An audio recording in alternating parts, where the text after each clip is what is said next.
Comme d'hab, on se retrouve sur la CBR 125 Honda de 2008. Je sais pas si on m'entend bien. Il fait super froid là et j'ai un... comment on appelle ça? Un baklava là, les sortes de cagoules de CRS. Donc on est le 26 décembre et il fait dans les 2-3 degrés. Bon là, il y a le soleil donc c'est sympa. À part que je vois plus rien, il fait un peu plus chaud. Mais regarde, il y a de la neige. Il fait vraiment pas chaud. Là, je suis sur mon premier hiver, moi. Je suis motard débutant. Et c'est dans mes traversées les plus fraîches. Et ce qu'on va voir, là, j'ai surtout acheté pour la pluie une combinaison intégrale et typiquement des surgants. J'ai mis la combi et les surgants en plus de gants de gants molletonnés qui étaient des mi-saison. J'ai vraiment mis tout ce que j'avais sur moi pour essayer de pas avoir trop froid. Donc du coup c'est pas fait pour l'hiver, c'est plus pour la pluie. Mais ça me permet de résister un petit peu plus longtemps.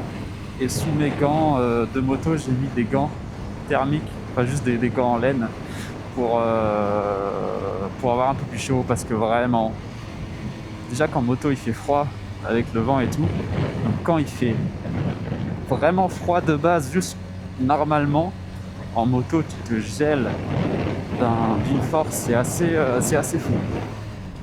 Là on va prendre une section voie rapide, je retourne à Rennes, donc on se tape 1 heure de route à 110.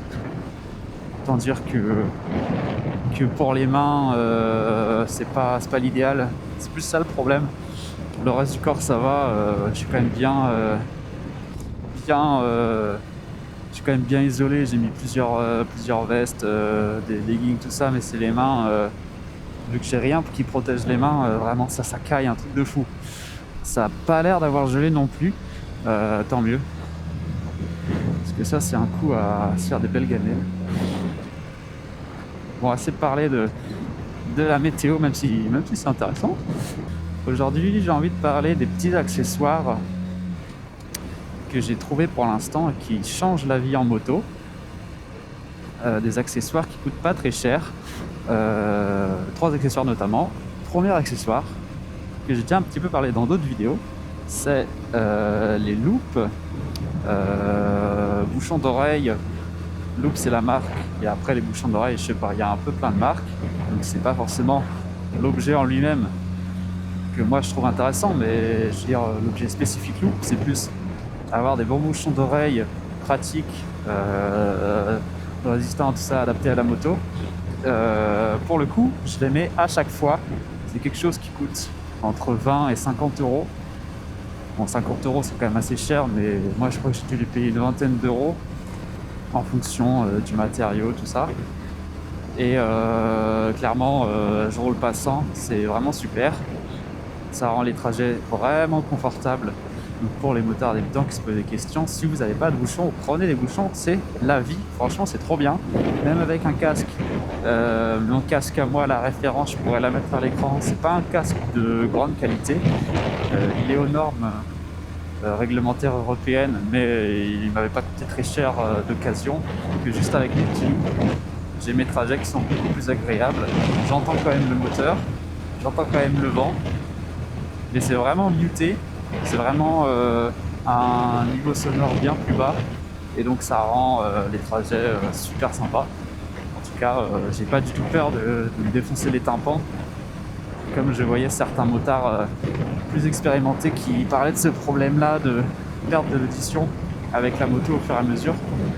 Moi c'est clair, je les mets à chaque fois et maintenant c'est une habitude et je trouve ça vraiment pratique. Je vous recommanderais à tout le monde. Ensuite, deuxième accessoire qui, pareil pour ceux qui ont vu les autres vidéos et pratiquement là à chaque fois, c'est ce support de téléphone que j'ai acheté sur Amazon. Je pourrais mettre la ref pour ceux que ça intéresse. Ça m'a coûté pareil, il me semble que c'était entre 20 et 30 euros. Je pourrais mettre le prix à l'écran. À l'intérieur, j'ai de quoi brancher mon téléphone à une batterie externe, parce qu'il y a un compartiment pour la batterie, et il y a un petit peu d'espace, plus la place pour mettre le téléphone, évidemment. En tout cas, une bonne attache de téléphone, c'est très confortable aussi, et ça simplifie tous les voyages. Première fois quand j'étais allé chercher ma moto d'occasion, j'étais allé à Kévin, c'est vers Lorient, et j'avais pas d'attache de téléphone, je venais de l'acheter. J'avais vraiment galéré parce que je connaissais pas le chemin pour rentrer. J'avais dû mettre un écouteur dans l'oreille pour pouvoir entendre le GPS. Je vais m'arrêter de temps en temps pour le regarder. Donc juste pour ça, là, problème résolu. Je ne regarde pas tout le temps le GPS, mais si j'ai besoin, il est là. Avec l'écran en plastique, j'ai pas peur que le téléphone tombe parce qu'il est vraiment derrière avec le petit truc là anti-pluie.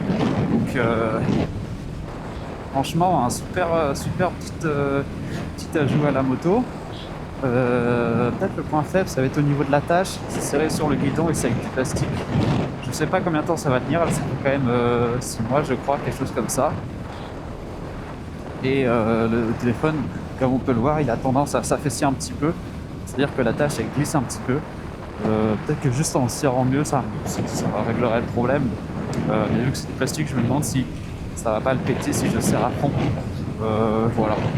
Et après, pareil, ça, il y en a plein de marques différentes. Je sais qu'il y en a qui coûtent cher où en gros ton téléphone il est vraiment au centre et il y a un système d'aimant anti-vibration, je sais pas quoi.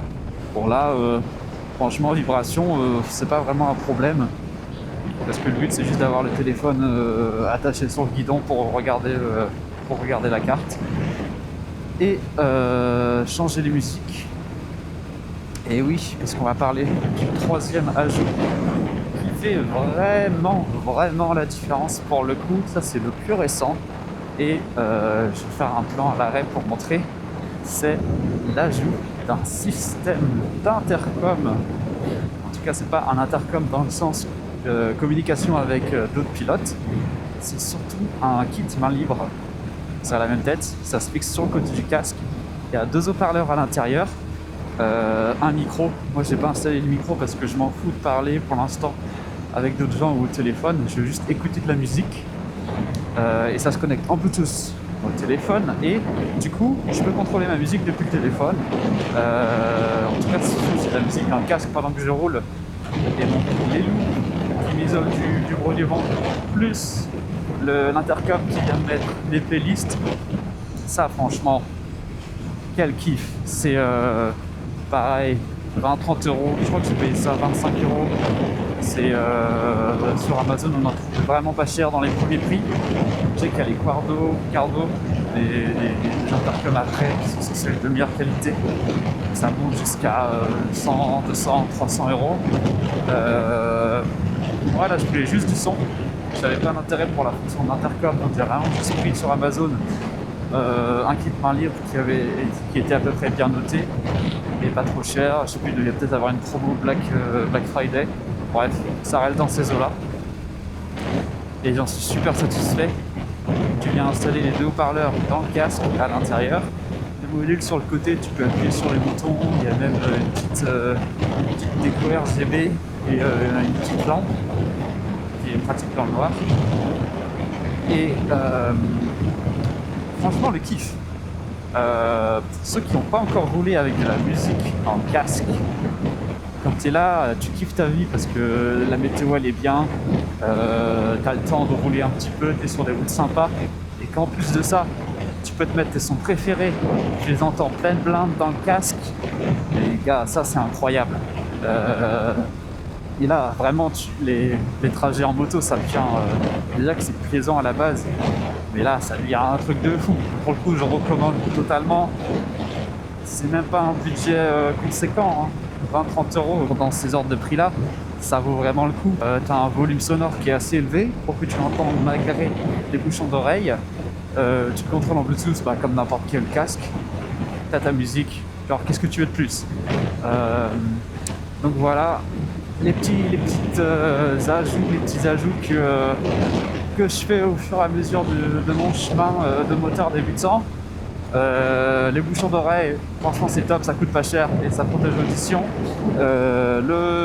L'attache de téléphone, bah pareil, c'est plus sécurisant, tout ce que tu veux, et ça coûte pas très cher pour avoir ton téléphone sur le guidon, c'est top. Et pour le plaisir de rouler avec sa musique, un petit intercom, pareil, ils sont tous dans les mêmes ordres de prix, entre 20 et 30 euros. Donc ça veut dire que pour une centaine d'euros potentiellement tu peux acheter tout ça.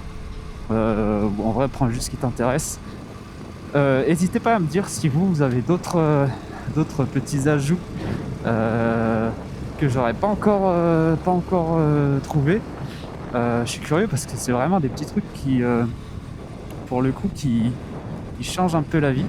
Là c'est l'hiver, donc il y a la problématique de ne pas mourir de froid sur la route qui s'ajoute. Donc ouais, n'hésitez pas à dire en commentaire ce que vous pensez de tout ça et si vous avez d'autres bons plans à proposer. Et voilà, petite vidéo à la cool. Donc on se retrouve dans une prochaine vidéo. Je sais pas encore sur quoi ça sera.